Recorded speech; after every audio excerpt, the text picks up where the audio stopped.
ঈদ শেষে ঢাকায় ফিরছে মানুষ। বিগত কয়েকদিনের তুলনায় চাপ বেড়েছে কমলাপুর রেল স্টেশনে। মূলত ভোগান্তি এড়াতেই ছুটি শেষ হবার আগেই রাজধানীতে ফিরছেন তারা।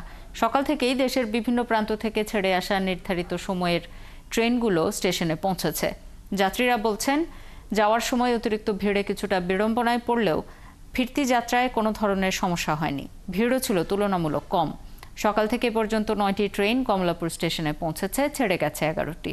অনলাইনে টিকিট সহ রেলের সার্বিক ব্যবস্থাপনায় এই যাত্রায় আগের চেয়ে ভোগান্তি কমে যাওয়ায় স্বস্তি জানিয়েছেন যাত্রীরা। ছুটি আরো ছিল, কিন্তু আমরা আইসি একদিন আগে রেস্ট করার জন্য, কারণ বাচ্চা কাচ্চা নিয়ে তো আর থাকা যায় না।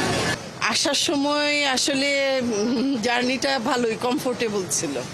যাওয়ার সময় ট্রেন পুরো প্যাকেট হয়েছিল, বাট আসার সময় আমরা ওইরকমটা দেখিনি। হয়তোবা আজকে এরকম ক্রাউডেড হতে পারে। কালকে লালমনি এক্সপ্রেস বন্ধ, আর পরের দিন রেস্ট নিয়ে ওর 15 তারিখে অফিস, এই জন্য একটু আগেই চলে আসলাম।